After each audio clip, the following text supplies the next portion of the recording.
Okay, Rabbi say, last week of Shovavim. Maybe we'll extend it 1 week for the fun of it, but officially last week of Shovavim. Let's conclude, or maybe we'll do one more. We'll see. All right. So we're going to be discussing some of the various loose ends that we didn't get to, and we'll also be discussing the timing of tefillah. When is a woman tovel? Obviously, when she's tovel in normal situations, and when is she tovelous in abnormal situations? Let's see how it develops. So, as I said, let's just get some of these loose points. So, in the normal seder of things, how does it work? How does a woman transition from her status of tumah to her status of being tahira?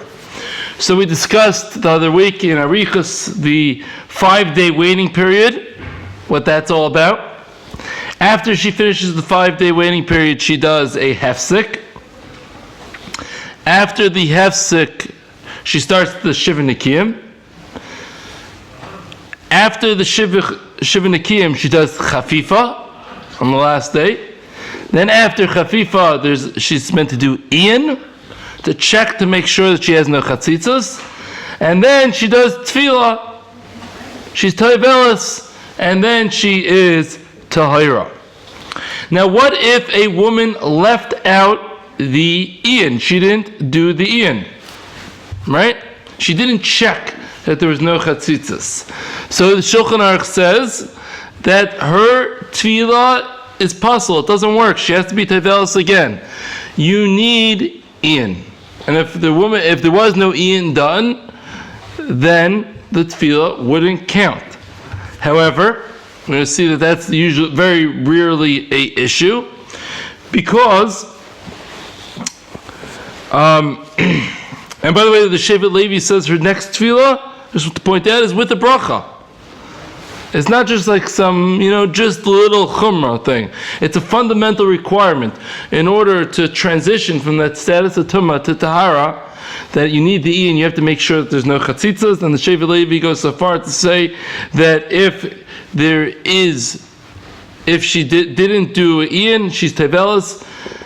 Her next tefillah, she makes a bracha. Even if afterwards she checked herself afterwards and found no chatzitzas, we don't care. Now, the Taz and the Aruch HaShulchan say that when she washes her body, that counts as a chafifa. As an Ian, I'm sorry. That counts as an Ian. What's the vart? Why should that count? What's the amkus of it? What's the deeper understanding of why? There's washing, chafifa is one thing, and Ian checking to make sure that there's no chatzitzah seemingly is a totally different thing. Why would the Taz and Aruch HaShulchan say that it counts? The answer is that there's 2 ways to check. You could check with your eyes, or you could check with your fingers.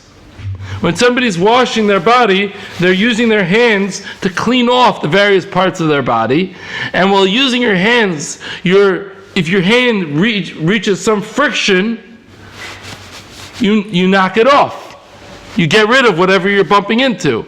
And therefore, it is, so to speak, a Ian with your hands. The Chut Shani actually says, Rav Nissim Karelitz, that you could rely on that lichatchila. Meaning it's not only if you didn't do Ian, okay, the washing the chafifa counts, but a woman could rely on her chafifa. She sat in the bath for a half an hour, meticulously looking, figuring out how, checking. What is she doing there? She's trying to get off the chatzitzas. So, her sitting in the bath, trying to get off the chatzitzas, that is an act of making sure that there's no chatzitzas. So that would suffice. Now, even if that didn't happen, we may be able to rely on the mikva lady checks the women. However, this definitely varies from place to place and from mikveh lady to mikveh lady. But very often, it is not a very thorough Ian that's being done. And usually it's not very thorough at all. I'm not saying we wouldn't rely on it b'di'evid, maybe we would, b'shas tchak, b'diavad, etc. But it definitely shouldn't be the plan to rely on such a thing. Rely on the Ian of the mikvah lady. Also, once we're discussing things being left out, what if the chafifa was left out? What if the woman didn't take a bath? So, the ikar chafifa, we should know, is the washing and combing of the hair. So if a woman didn't wash or comb her hair, then the tefillah does not count. If she washed and combed her hair but didn't, let's say, wash the rest of her body, once again, obviously that's not lechatchila, but lemaisa it would count as long as she doesn't find the chatzitzas now. Yeah, but lemaisa we do obviously the chafifa, but the ikar chafifa is the washing the hair and combing the hair. And I would note that a woman that shaves her head, so she's, obviously that's not much of an issue. Okay.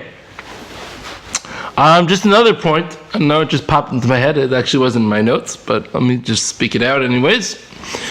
If a woman was tevelis without kavana, would that count? The answer is yes, it would. But it's only b'diavad. L'chatchila, she should do it with kavana, but b'diavad, it would count without kavana. What's the case of without kavana?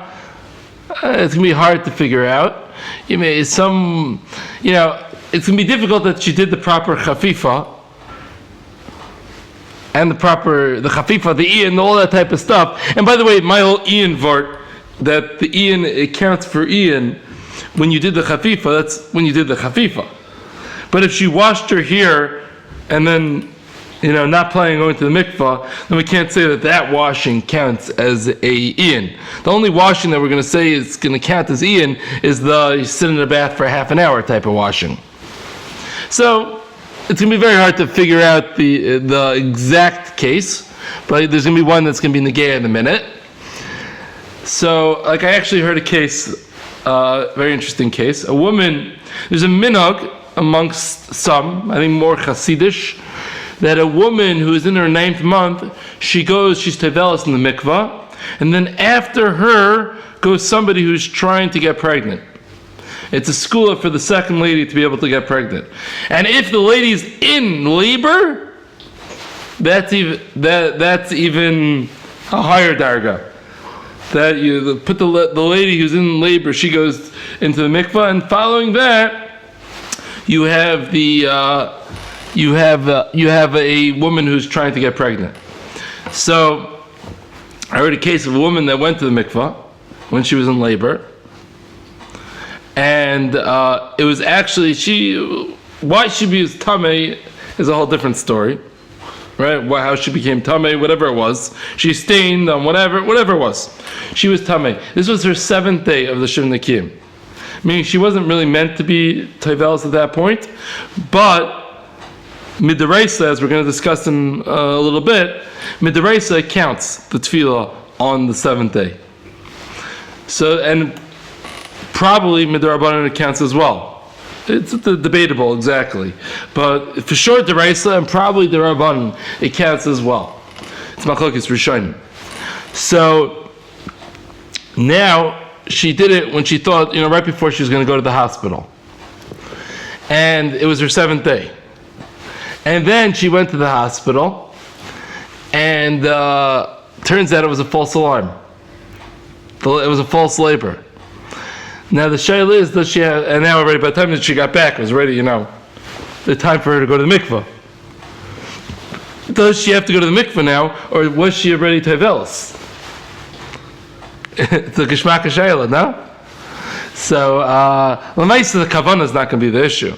There's probably going to be other issues that we're going to question if she really did a proper chafifa, and did she really do a proper iyan, and because she wasn't going to the mikvah with such a for real type of mahalach. So probably won't say go again, but it's definitely an interesting shayla. Okay, let's go weiter. Okay, so the timing of the tefillah. So let's just get right back into what I was just discussing. Midaraisa, a ziva gedola is allowed to be tevelis from the morning of the Shiva Nikiyim, the seventh day of the Shiva Nikiyim. The seventh day from the morning, she's allowed to be tevelis.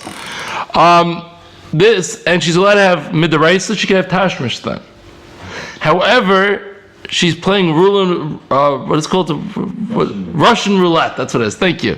She's playing Russian roulette because if she becomes a nida before nightfall she sees dam before nightfall of the Shiva Nikiyim, then it's limafreya soiser her tahara, and therefore limafreya she was never tar. And therefore, she had tashmish while she was in nida, while she was the ziva gedola, to be more precise. So you can understand Chazal weren't so happy about that, and they were either geyser that you can't go to the mikvah, or they were geyser that you can't have tashmish. We'll just leave that on the side for a second. We'll get back there, but we didn't allow this. Going to the mikvah and having tashmish on the seventh day because you're playing Russian roulette, and we don't let people take such chances. Fine.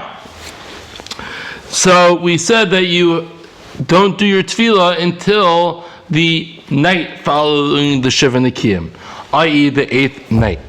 Now, what if a woman was taiva on the 7th day? It definitely works deraisa. Now, midrabanan, it's questionable. It's going to be a machlokes rishonim. Now, the Shulchan Aruch, what if a woman actually did do this? L'maisa, how do we pass it?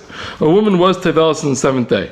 For whatever reason, she made a mistake on her calendar, I don't know. We'll work out some examples. Or this last example that I just gave. Does it work? So l'maisa, the Shulchan Aruch says she does not require another tefillah. The Shach brings the Rishonim who say that it doesn't work. That there are Rishonim that say that this tefillah just pasha doesn't count, and therefore the Shach says she requires a new tefillah if possible. Meaning he leaves the little words of get out there. Meaning he doesn't say it in the starkest lush in the Shach. He says you require a new tefillah im efshar. Meaning if it's a tough situation, the Shach is masking to be mekel in a tough situation. Yeah. Tough is the mikvah's closed? She's in the hospital and the mikvah is the mikvah closed? Yeah, you know what? Probably the mikvah's closed is enough already. I'm not sure. It's a good question. I do not know how far the shach's im efshar goes. I'm not sure. Fine.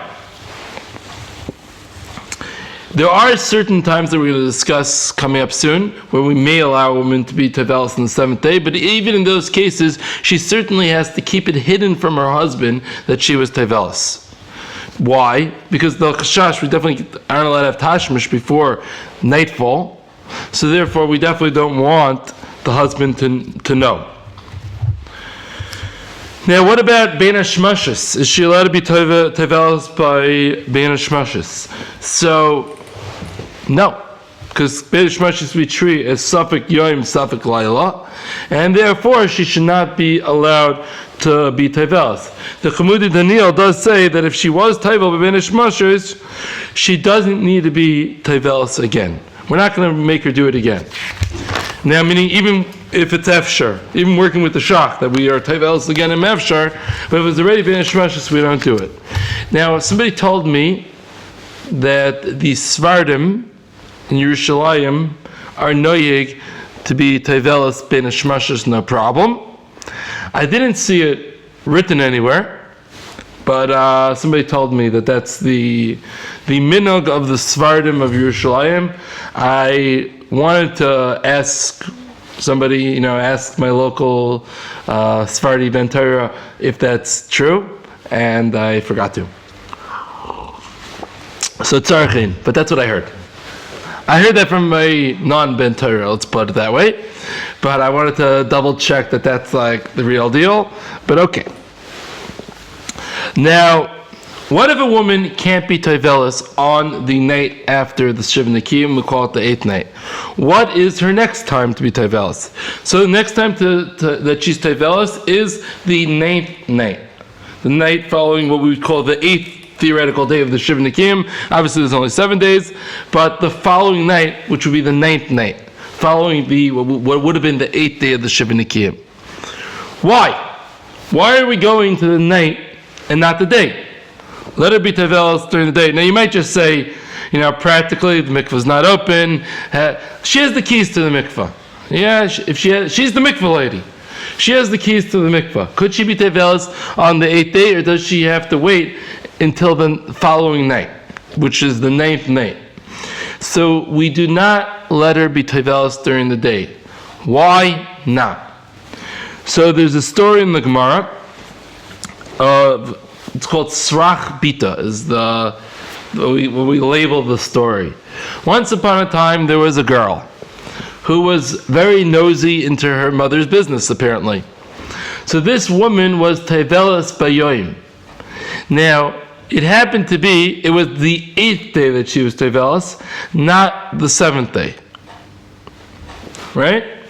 The daughter, I guess, was nosy, but only so nosy. So the daughter realized that the mother was being tevelis during the day, but the daughter did not know that it was the 8th day. The daughter must assume that it was the 7th day. I guess the daughter, was darshing the psukim without the new gezerus, one of those type of girls, I guess, So, see, Makar in the Torah. So she darshaned, and she said that. So she said, "Oh, you go to the mikveh during the 7th day," and then when she got married, she went on the 7th day, and then she had tashmish with her husband, and then she ended up becoming a nida, which Lima Freya worked out that she was a nida while she had tashmish, and she had a kid. The Gemara actually doesn't bring this down, but somebody else, last time I learned the sugya, I found this. This time I learned the sugya. I couldn't find who said this, but I remember from last time I learned the sugya.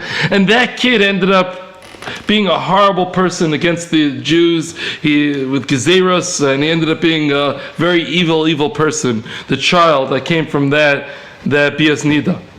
So therefore they said that you cannot be tevelis during the day, because your daughter might get confused. Do we apply that gezerah to everybody? So the answer is no. We do not apply that gezerah to a kala. A kala is allowed to be tevelis during the day, because since she's not b'chlal marriage, there's no reason to make a gezerah. However, a girl or a woman who has no children, we say the gezerah applies. It's a special consideration for a kala, because not only does she not have children, she doesn't even have a husband. Okay, now,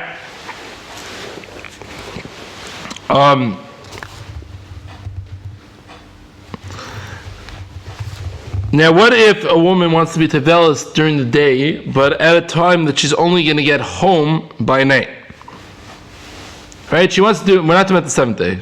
7th day is too early for other reasons. The 8th day, she wants to be tevel 20 minutes before Shkia. She lives a 45-minute drive from the mikvah. She'll be tevelis 20 minutes before Shkia. By the time that she gets home, it's going to be after tzeis. Right? So could she do that? So Chachmas Adam says if she wants to do that, we don't object. The Shach also uses a similar type of lashon. Preferably, she shouldn't do that. The Makar Chaim says also a similar thing. If necessary, she's allowed to do it. But L'maisa, normally we do not allow it. But if there's special needs situation, there's definitely room to be makel on this question. Fine. There are also special circumstances where we're going to allow tefillah during the day. And whenever we allow tefillah during the day, it's going to be the 8th day. One such example, I'll just draw from last week, we were discussing that if there's going to be tefillah by an ocean, and it's going to be dangerous or scary or too cold to do it at night, so then we'll allow tefillah during the 8th day. Obviously, it's better to do it as later in the day as possible, and it's better not to get home. We don't want to get home before Tzeis. Now, we actually had some recent times where it was Mamash Negeah. When was that? Huh? Corona. Let's say you're in Australia. I think Australia, they still have curfew, no? I mean, there's mamash going on for a long time in places like Sydney and Melbourne. You couldn't leave the house after 8 p.m. for months. So what did they do? Women needed to go to the mikvah. I don't know the mitzias of what actually happened, but what I assume is the Rabbanan probably mattered for a woman to be tevelis on the 8th day, and that's what you had to do. There's actually interesting. Chumudi Daniel says that whatever the issue is, it has to apply to all the women of the town. It can't be a woman's individual issue that's not letting her go at night.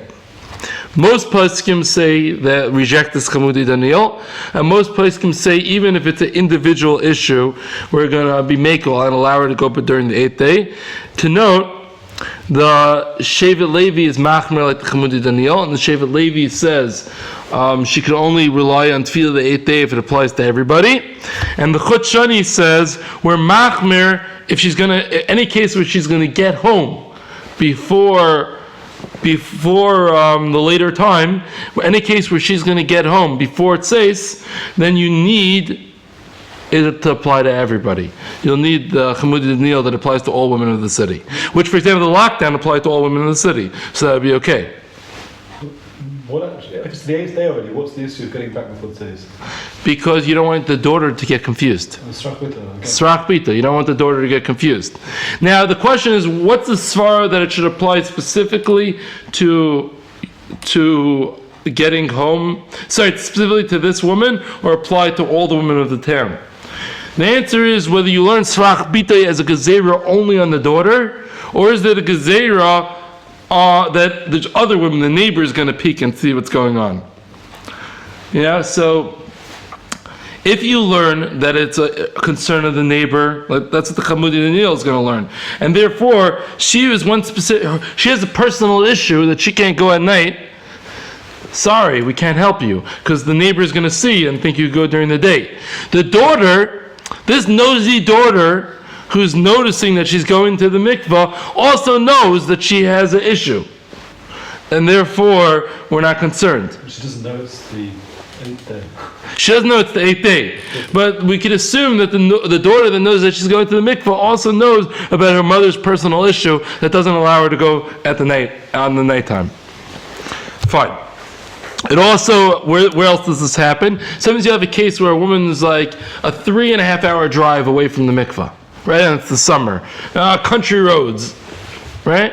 And I'm just adding drama to it. But whatever the case might be, where it's going to be very, very difficult for her to be tevelis at 9 p.m. and then drive 3.5 hours back home.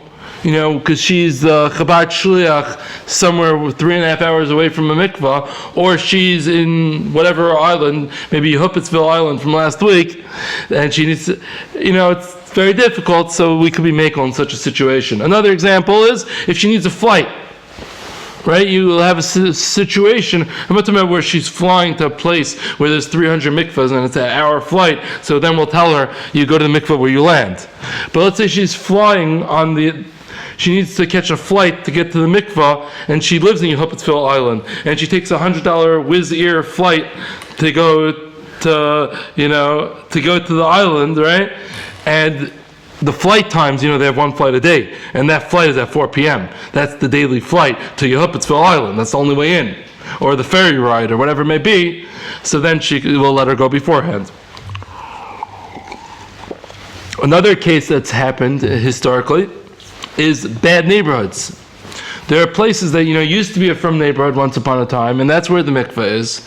Over the years, the neighborhood's turned. It's the type of place you don't send women by themselves to that area at night.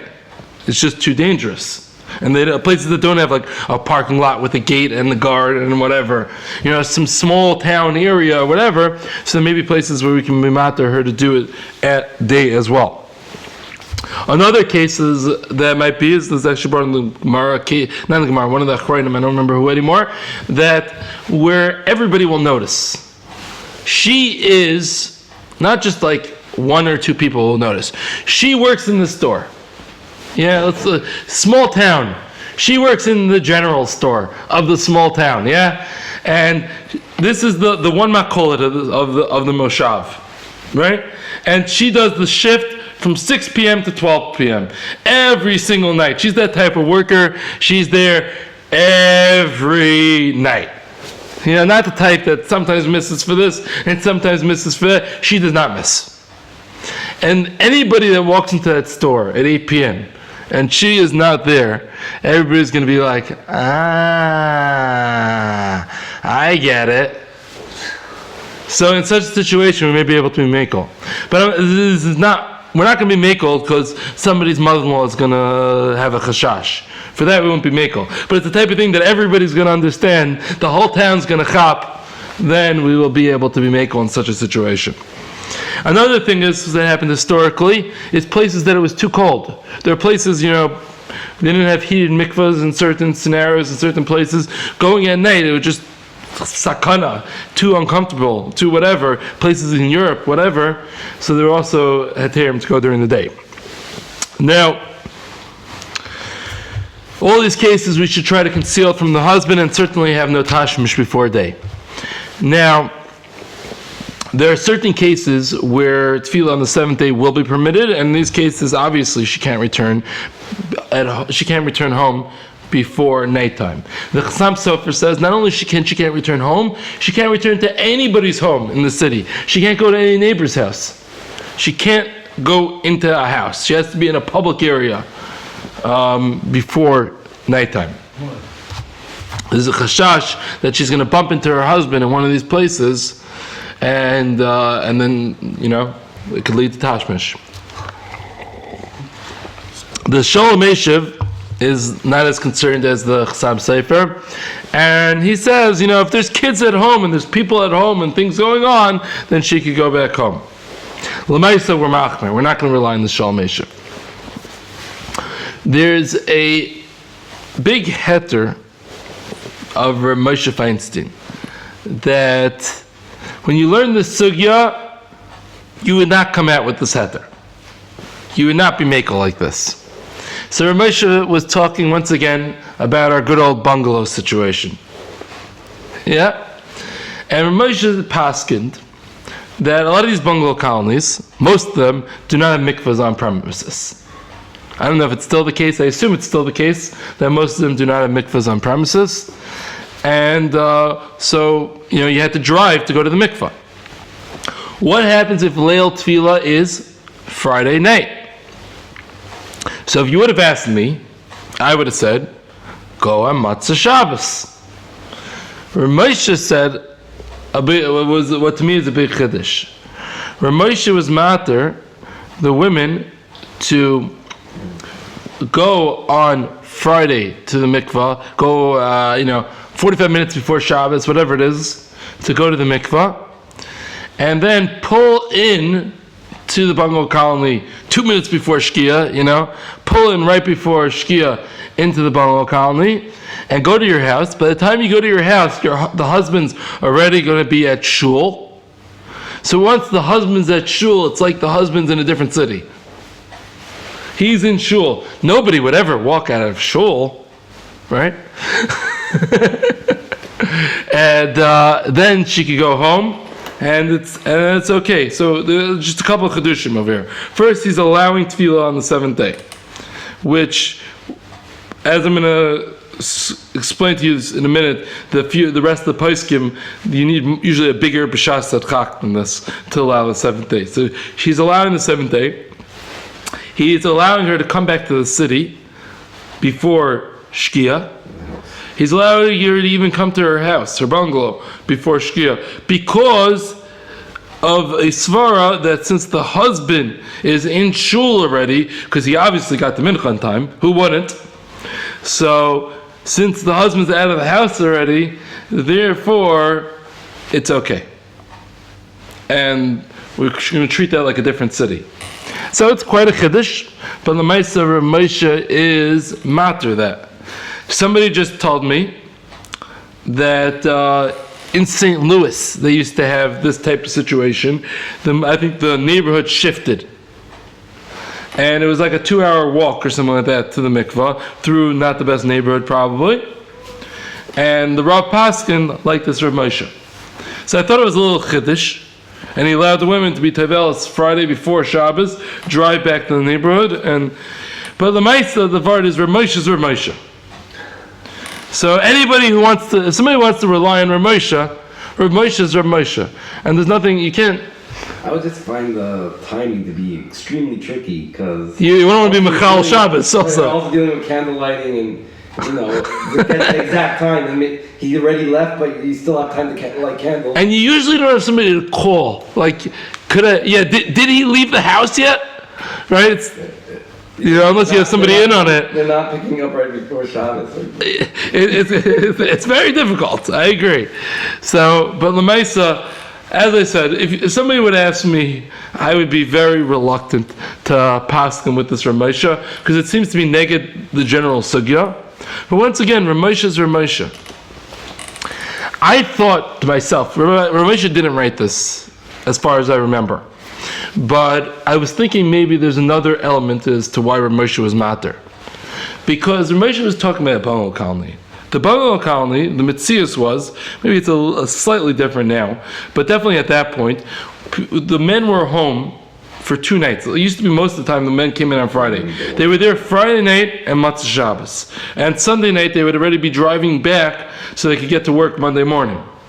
So therefore, they're only home for 2 nights a week. So maybe Rav Moshe felt saving an extra night when you're only home for 2 nights a week is maybe very important. And maybe that was the basis for Rav Moshe. I don't recall him saying that, but it was a thought of mine that might be some of the underlying basis. But if that is true, I have no tennis on the Rav in St. Louis, because I don't think Rav Moshe wrote this. It's just my theory. But if my theory is true, then maybe that case isn't as pashut. But, once again, Rav Moshe is Rav Moshe. And if Rav Moshe only wanted you to rely on it in that specific matzav, Rav Moshe should have written that explicitly. And if I recall correctly, I think this was my own hara, not what he actually wrote. Okay, fine. So what is the order of preference? So number one, obviously the best thing is what we would call the 8th night, the night following the Shiva Nikiyim. Number 2 is the 9th night, the night following the 8th day, right?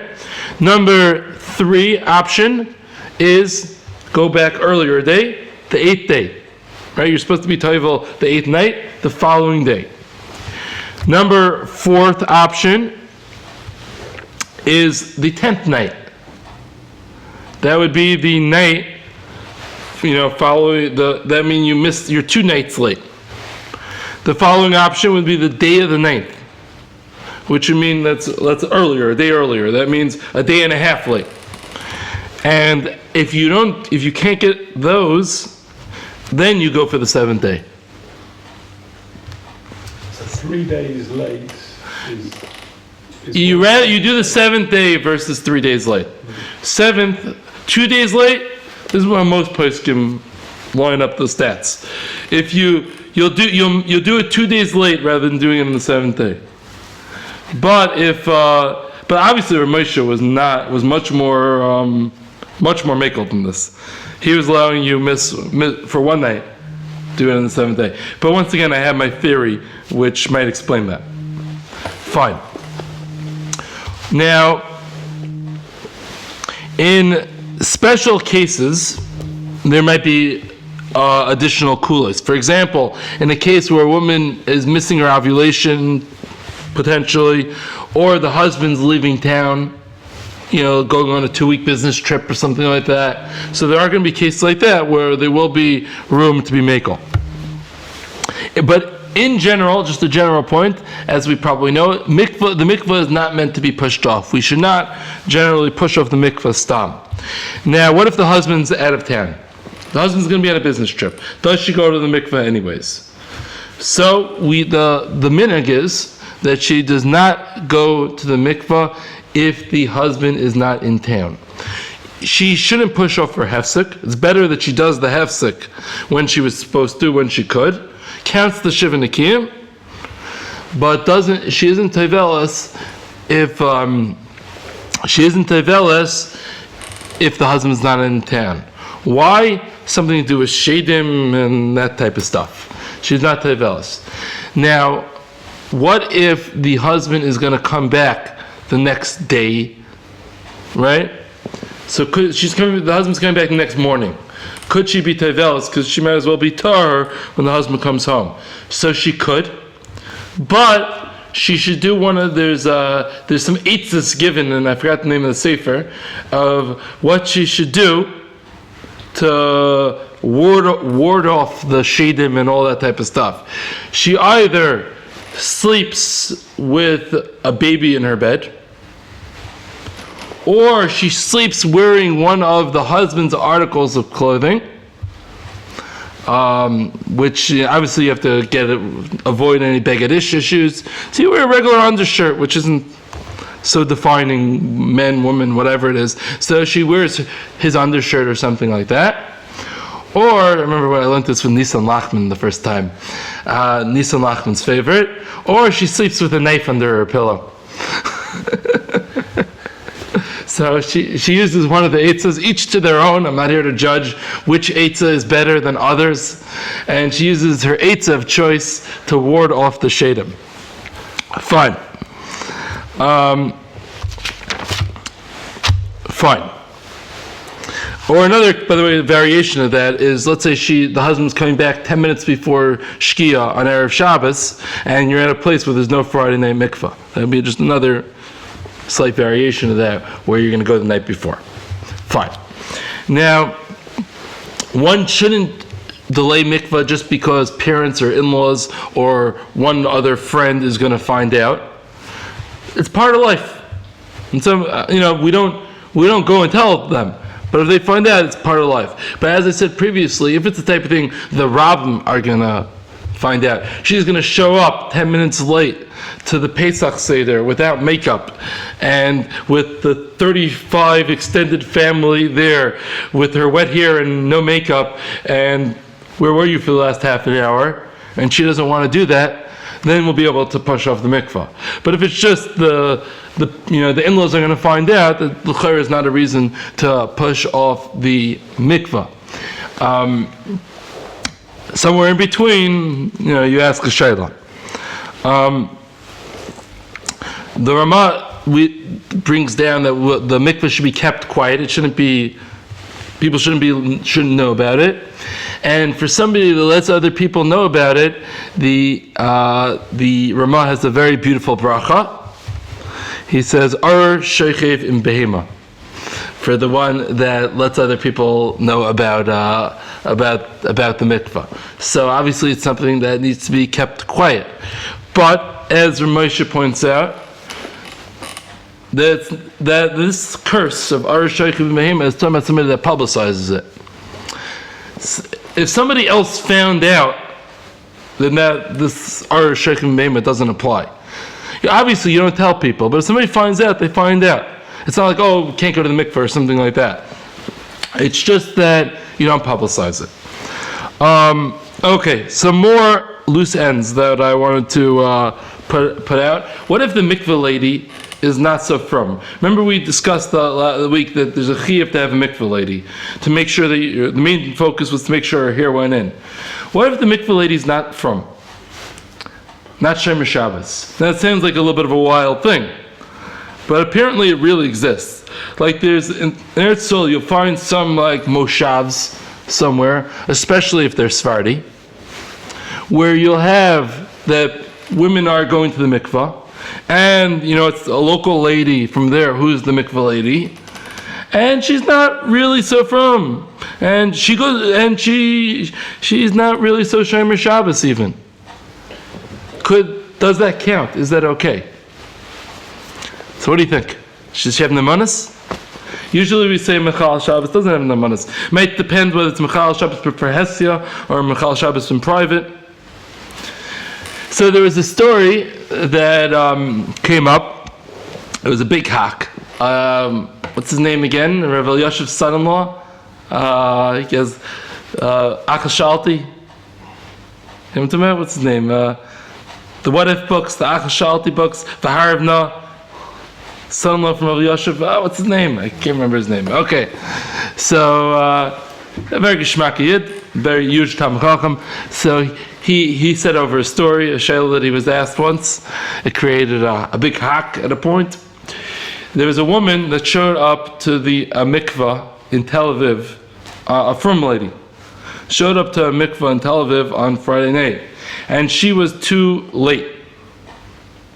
Yeah? She was too late. She missed the mikveh lady. But the door was still open. And pulls up right next to the mikveh. Some lady pulls out of a car, gets out of the car on Shabbos, Friday night, a Sephardi lady. And this lady asked this woman that pulled up with the car, could you watch me go to the mikveh? She says, sure, a mitzvah. So, and she goes and she watches her. She says, kosher, tar, yeah, great. Afterwards, this lady goes and tells her husband what happened. And now the question was it a valid tefillah?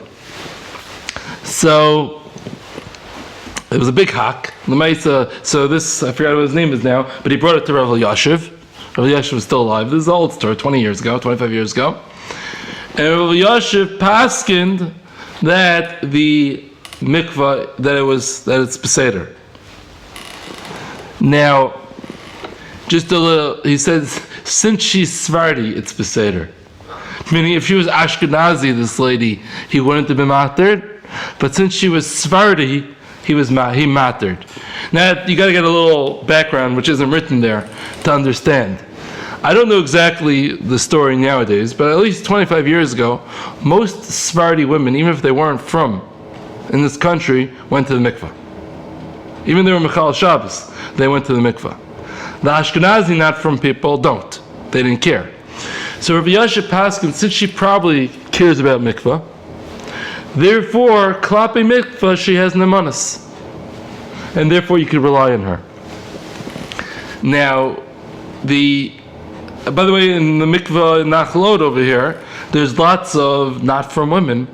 Women are coming, I mean, I don't know exactly whether Michal Shabbos or not, but there's certainly a lot of women that are coming with pants, not tznius, with their hair uncovered, to go to the mikvah, who seemingly are not from, I don't know exactly what they do or don't do, seemingly they're not they're probably Michal Shabbos, who are going to the mikvah, and there is a lot of Sephardim in this country still have that traditional element. Either this is part of our tradition, or even some of them have, I might not be so from, but why should I mess up my kids? Unfortunately, the non-from Ashkenazim rarely have this still left in their heart, and therefore he was mattered. So if they care about mikvah, they have nemanis. Moshe Feinstein says the same thing. There was a story that came to Moshe Feinstein about a mikvah lady that was found to be a Michal Shabbos, and he mattered. He said, does she keep the Haris Mishbracha? Yes? Okay. So then she counts. Now I heard from Shraga Kalis, he asked, he said, there's a big pella, a big kasha. What's their job? To make sure one little hair doesn't come up. If they're Michal Shabbos, do they really care if one little hair was out of the mikvah? They care about the idea about going to the mikvah. Do they care about one hair? Do they have that sensitivity? So Reb Kalas asked on the heter of Rav Elyashiv and Moshe Feinstein that it's not mistaber. They don't care about one hair. These type of Michal Shabbos women. Maybe they know that the person going cares. Exactly. Very good. That was my answer. So I wanted to answer exactly. What do we know about this lady? We know that this lady knows She's the mikvah lady. So she knows the halacha that the hair is supposed to go under. There's a firm lady coming in. She is going to assume that lady cares. I believe in mikvah. I don't think mikvah is nothing. I think mikvah is important. And I know that lady wants to be fully in the mikvah. So she's neman to do like the will of that lady. And that's what I gave the same teretz. Very good. Okay, one or two little more loose ends. There's two different ways of doing the tefillah between the Sfarim and the Ashkenazim. The minhag of the Mechaber, the Sfarim, is they make the bracha while they're wearing some form of a robe. They take off the robe and they dip in. The minhag of the Ashkenazim, which is actually a little bit different than the Ramah, by the way, as a side point. It's not really what the Ramah says, but the minhag of the Ashkenazim has developed that what they do is they are first toivel one time, they make the bracha, and they're toivel again. Yeah, they put their arms to separate from their upper body and their lower body, and they make the bracha, and they are toivel again. The question is, I did homework once when I gave a Shovavim shiur to ask the women which one were they yotze the tefillah with, and most people came back saying the second one. So the ikar tefillah you should know is the first. That's when she's being tevelis. The second one is just to get in the idea of we usually make. It's a very strange point that we make the bracha on mikvah after she's tevelis. That's what throws off the women, I guess. But it's the first one, and then she's tevelis. There's a light plug with ger, because a ger who's megayer can't make the bracha before he's megayer. So the ger can only make the bracha afterwards.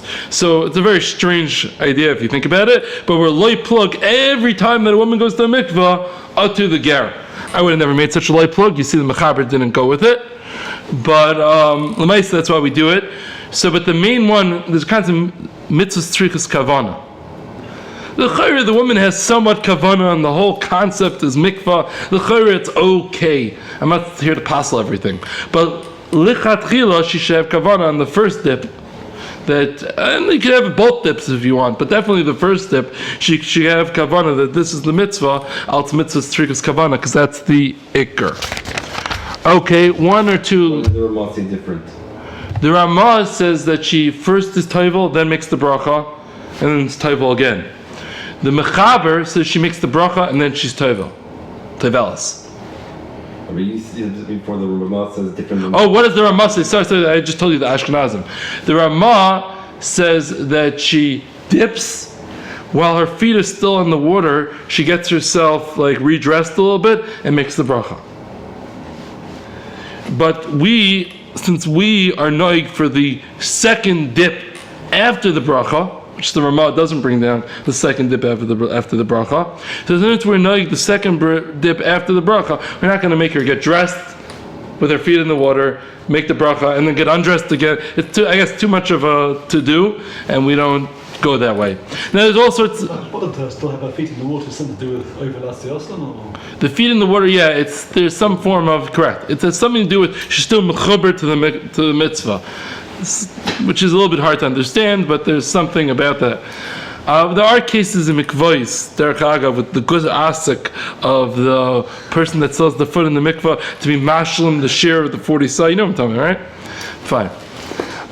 Yeah, that helps. Reuven's like a bucky in all mishnayos, so he knows them all called.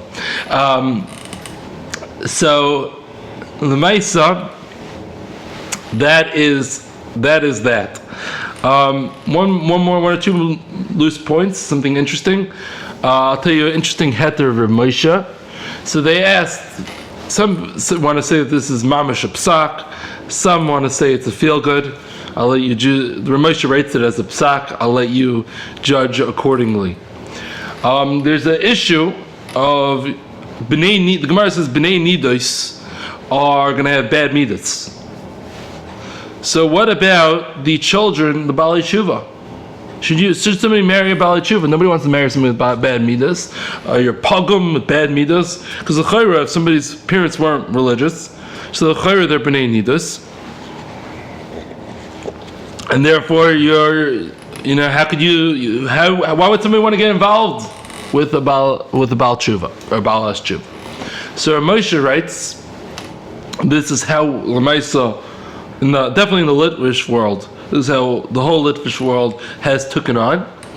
If somebody has good midas, it's a Gilei Milsa that it must be that the mother went swimming in the ocean or a pool, which will work midaraisa, even without kavana and whatever. They went swimming, and that counted as a tefillah without chafifas. Because nowadays it's normal. He writes, nowadays women normally take showers every day, or certainly sometimes had to with chafifa, but it was done within the last 3 days. Certainly they probably took a shower within the 3 days before going to the beach or going to the pool. So they have that as the chafifa.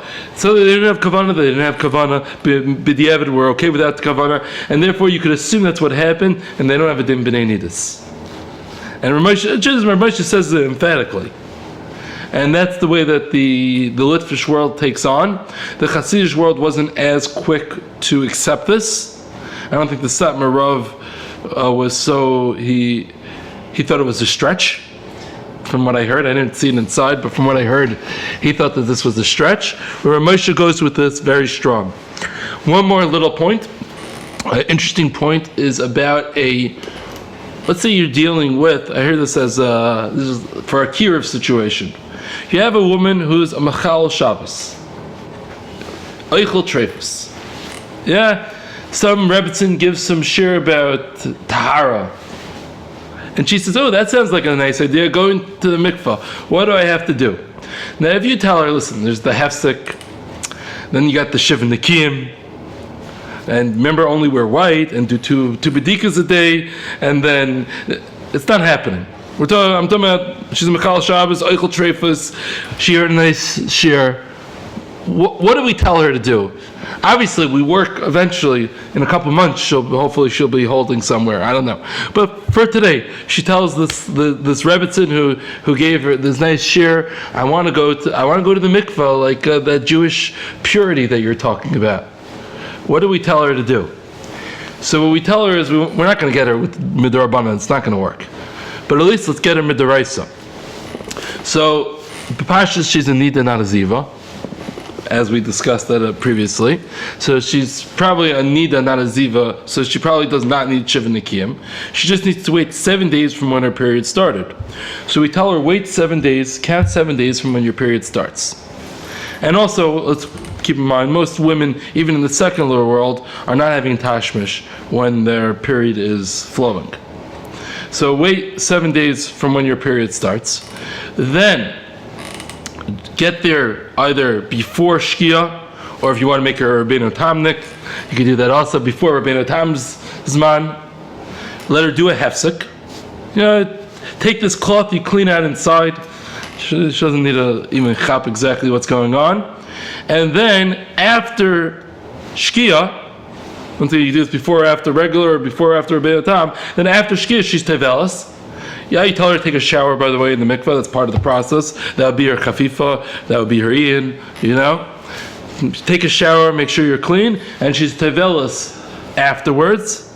And she can do that as that relatively one-step process. You just need that bedika to be before and after, and the tefillah bedika before the Shkia, or before the Rabbeinu Tam version of Shkia, and then you have the tefillah afterwards, and midaraisa, that would count. So if that ever comes up or whatever, that would be the first stage. Obviously, this is not for the type of women that we're usually in contact with, but in one of those situations, that would be apropos.